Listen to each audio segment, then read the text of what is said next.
So we're back with, well, what I hope to be at least the final section of Another Dawn.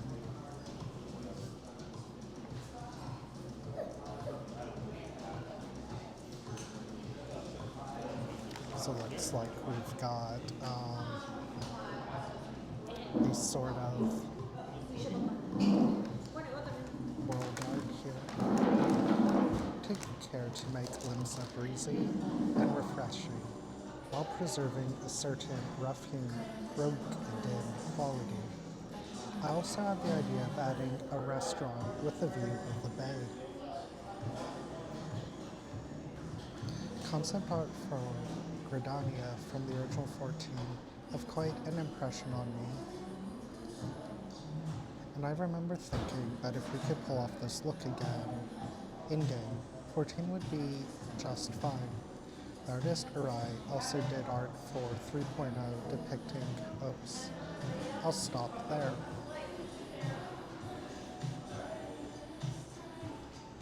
Yoshi P. Close up of the Fisherman's Guild. I worked fish motifs into the ornaments. Yamate. The Anat Fall Gourd float. In the game, the second floor is as far as you can go, and the concept calls for a set of stairs in the back leading to a third floor dining area.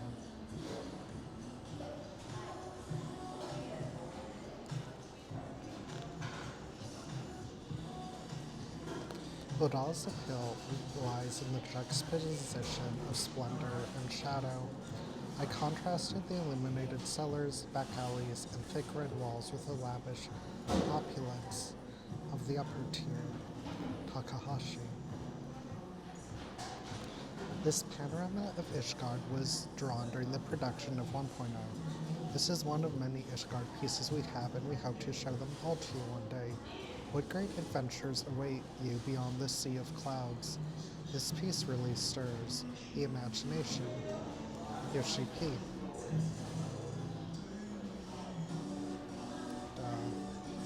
Looks like they don't have any commentary for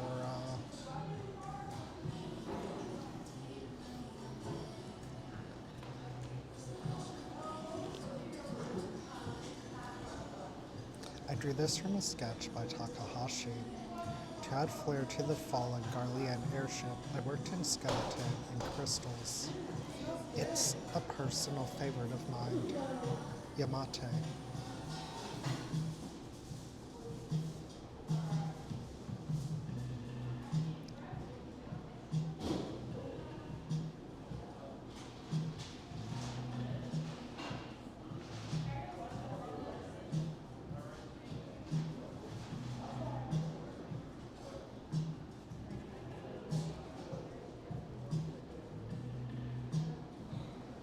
I have a bunch of sketches of individual buildings, but we only had room for this one picture. Too bad. Saito. With a meteor fragment rotating rapidly as it slammed into the ground, the crater took on this shape.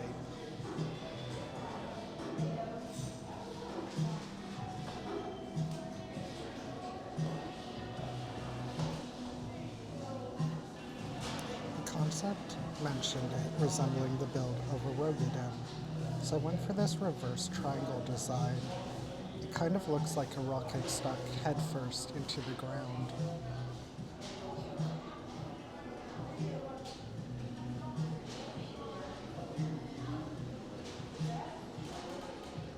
I envisioned this as a place where the weapons of the Sahajin, imbued with the memories of countless battles, would come to rest. Hama.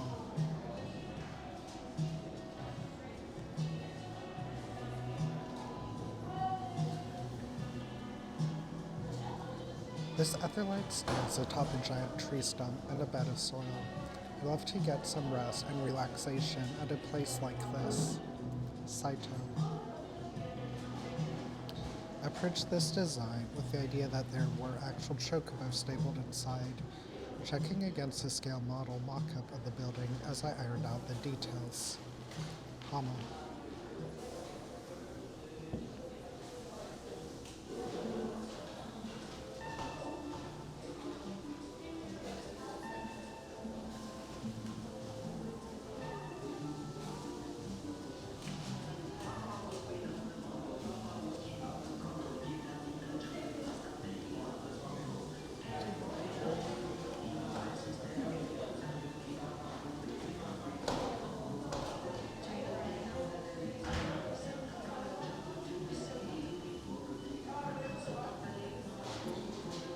A hazardous area where cerulean spurts from the ground in abundance, open flame strictly prohibited. Kenta Tanaka. The idea here was of a crane used to lower workers and material down to the gorge floor where cerulean is mined.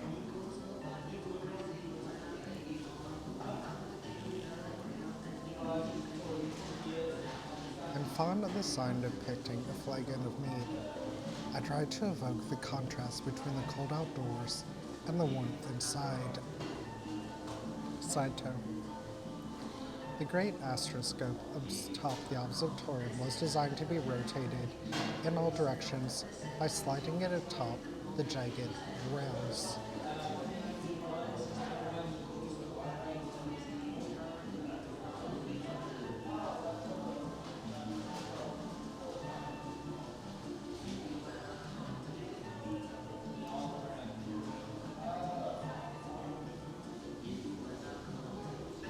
Try to give Alatali a brutal atmosphere, evocative of the sour odor of sweat.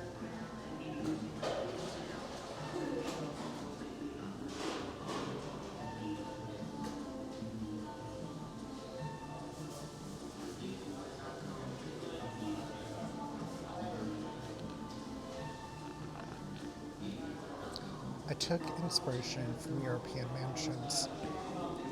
The tattered fabrics of the canopy bed can appear skeletal, with the red rug evoking a pool of blood. I remember getting all excited when Yoshida approved this design on the first take. They displayed a model at the 25th anniversary exhibit. I went to see it for myself.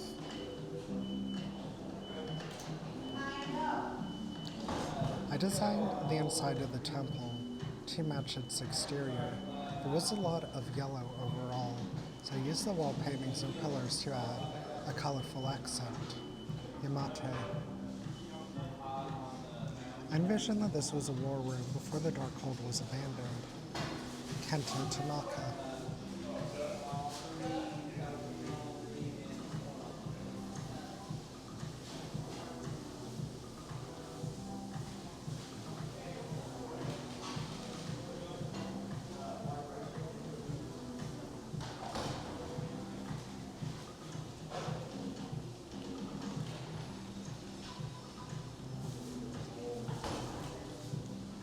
Asked the background team to add little touches, like cracks in the roof to let sunlight in, and pulleys to carry water.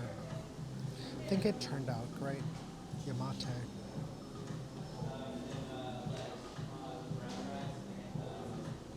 I think it must be referring to the bottom one there.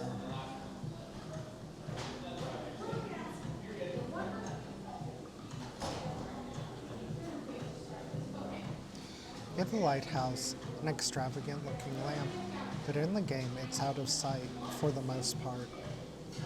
Kenta Tanaka.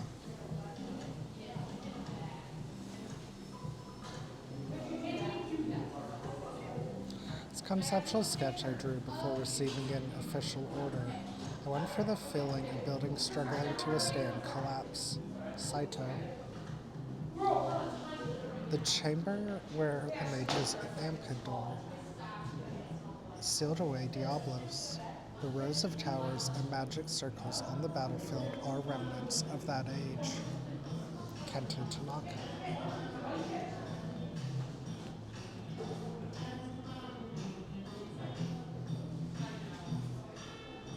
The battle called for a rectangular ship. Added decorations and details to the floor so players would be able to keep their bearings in the heat of battle.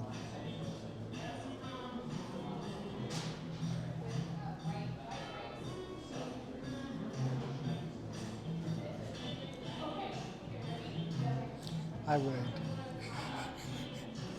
I hated that battle. I would get often mixed up.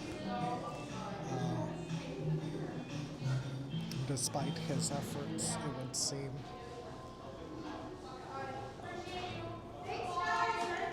I tried to create a feeling of space befitting the entrance to a massive tower. The engravings of a man and woman in the door depict an ancient king and his queen. Saito. To give the Crystal Tower a unique atmosphere, I opted for a traditional fantasy approach, unlike anything we'd used in 14 to that point.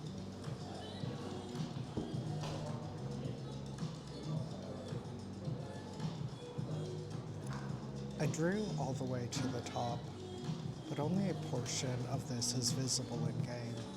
I strive for an earthly feeling, with the crystal structure giving way to a realistic opera house. Saito. My instructions called for an epic showdown at sunset, so I tried to give the scene an elegant and grandiose feel. Kento Tanaka.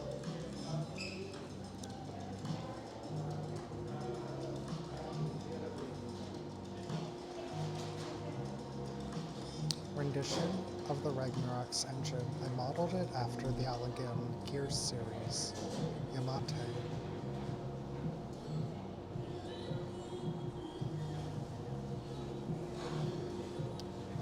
The final scene of this endgame battle, I got excited just thinking the players could be the first to see this after the relaunch.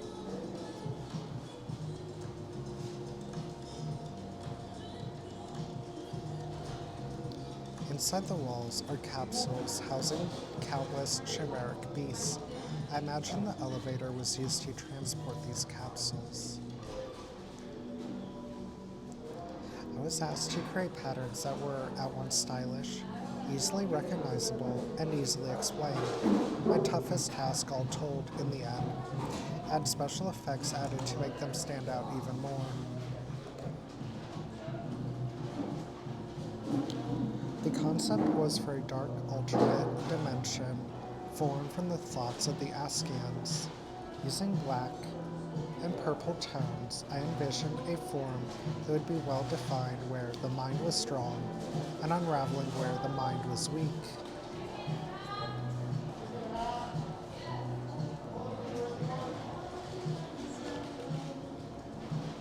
The ring-shaped design on the statue's back is a motif I used extensively.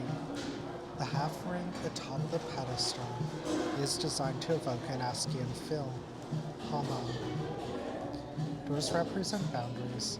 I placed the ring motif below in contrast to the statue to emphasize a sense of separation from this place.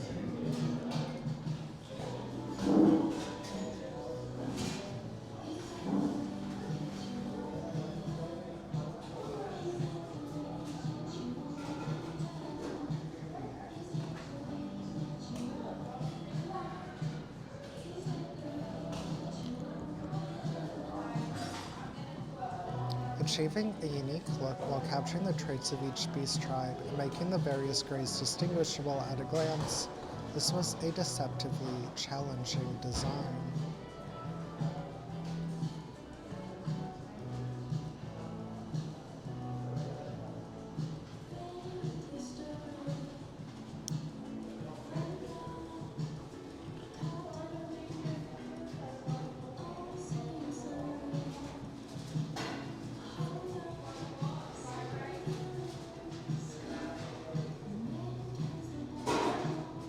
So this was a great disappointment to me in game. Um, I thought in 11 the gods were a pretty big deal, and you have to choose one on character creation, but then the gods don't even really come up like at all in the story, or at least none that I've played. Um, So it's really kind of a disappointment that you kind of went to all that effort to set that up, um, but it never really came to anything. So this is the final section here.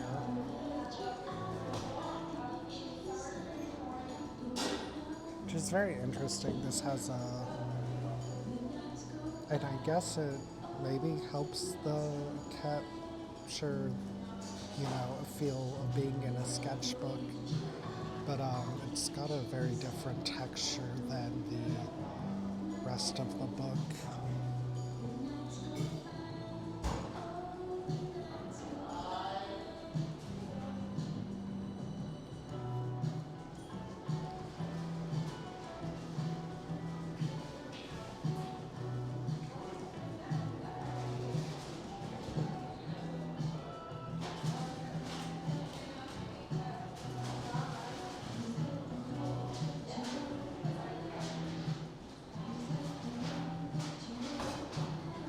I do like that. The number two. I do like that version a lot more than the one we actually got.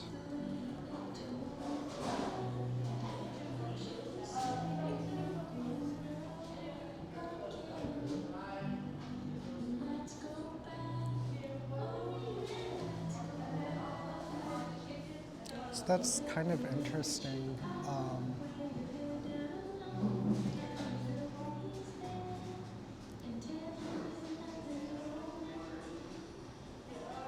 The one on the right looks like a scholar's. Does that mean originally scholars would have gotten carbuncle?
I do like both of these. I think that's my first time seeing them.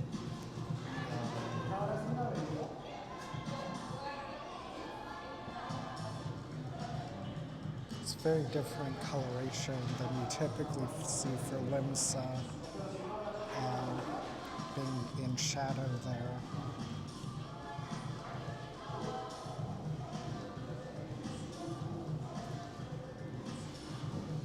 It's a little bit unfortunate that we don't get any commentary for these, especially the sort of alternate designs and what why they went with what they did would have been interesting.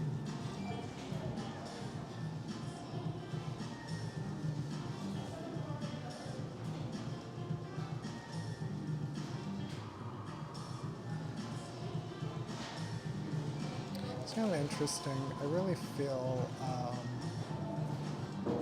probably more so than anything, the Sylphs sort of lost a lot between the concept of the game.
looks like we've got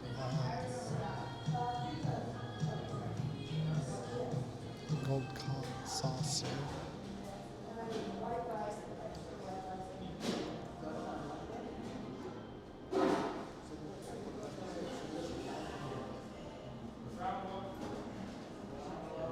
It also looks like these are, some of these I think go back to before the relaunch.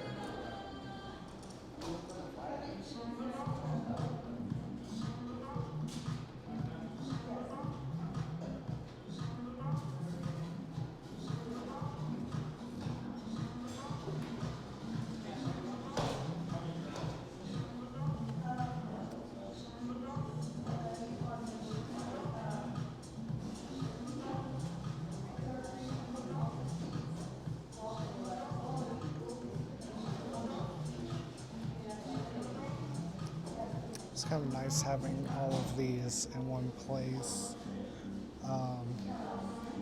Well, not everyone. I feel like a lot of these posters are pretty great.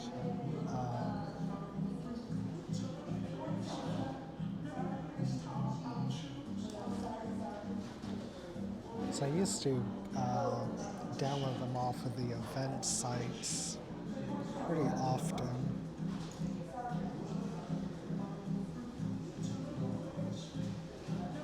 It's kind of interesting that that's their comment because, you know, the goddess has played such a little part in the story that that's apparently who that is.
I think this was, it's kind of sad they don't feature a full version of it. I think that one was at least, I don't think it was for the normal edition too, but it's for the deluxe version of 1.0. But that concludes this. I really enjoyed it a lot more than I thought I would, considering that I thought, no, it'd just be a lot of reused material, which there was a lot of that reused material from the 1.0 version. But I'm looking up forward to picking more of these up now. So probably in the not too long future, hopefully we'll be picking up the rest of the series. I'm not sure what game I'm thinking of covering next. I was originally planning on doing Shadow Dark, but I kind of want to have a break between Morkborg and that.